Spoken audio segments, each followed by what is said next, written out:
We're here today with Curtis James, superintendent.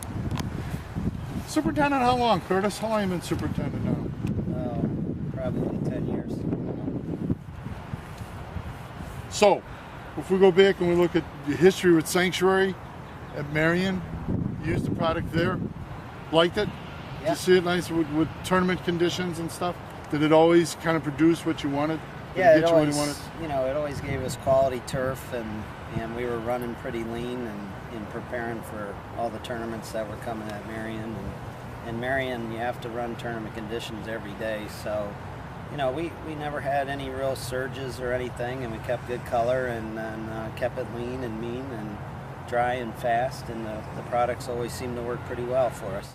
Yeah, there's no doubt you have to feed the plant to beat it up, and it was a way that we could not have excess growth and keep the conditions that we want at low heights, and no matter how bad we beat the turf up, it seemed to recover and come back and keep a good constant color. Yeah, absolutely. I think you have to have a good combination of regulation and proper cultural practices and use right products. I think that with the Sanctuary, it's also good for the environment, and we were trying to be stewardess of the green effect and going green, whatever, and just trying to make the overall plant a better plant and get the conditions that we want.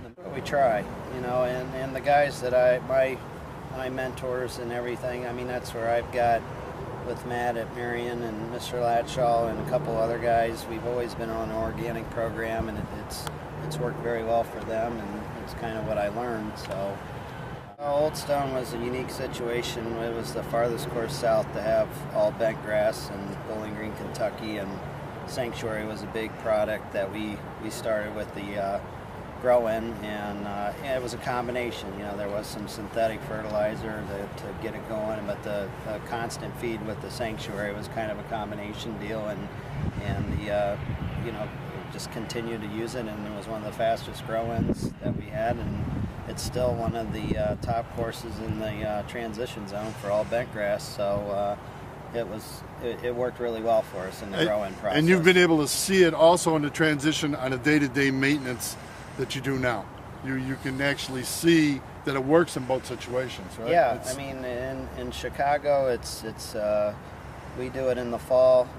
Most of our applications in the fall, and it's a good dormant feed. We come out in the spring. You don't know what the weather's going to be like. You don't know if you can get out on the course, if it's wet or what have you. So if you got something to start the plant off that you put out in the fall, and you're slow at the fall time, so you can get your fertilizer out, and you come out in the spring, and it's not excessive growth, but it's got good color. And summertime, you can cut your rates down pretty good, and you're not going to burn. There's no burn potential, and it's pretty much a bulletproof way of doing it. Whether you have interns or assistants, you're not going to see the streaking as you would if there was an overlap or an underlap. And no speckling. No speckling.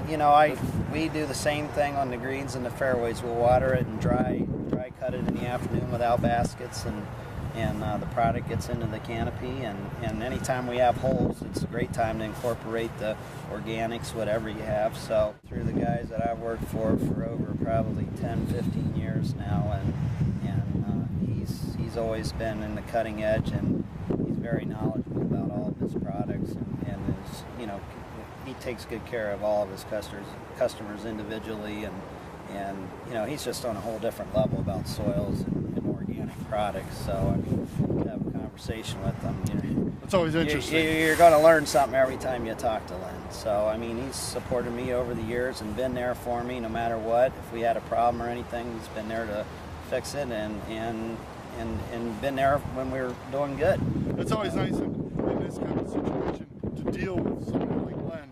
You're not just buying a pallet of fertilizer from him. You get the knowledge, you get the expertise. Len's a phone call away. You always can stay in touch with him.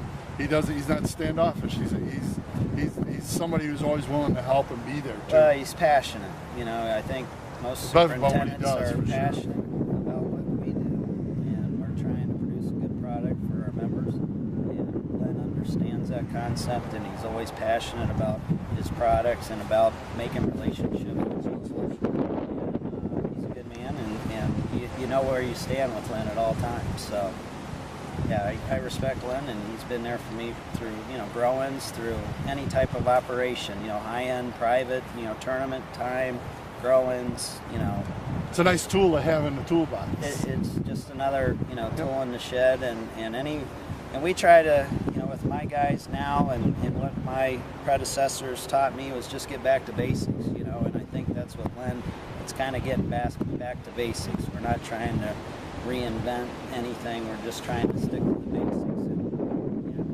good for the soils, and produce a good plant. And it simplifies everything. Really, It seems fairly simple. Good, healthy turf. We can do pretty much what we want. absolutely.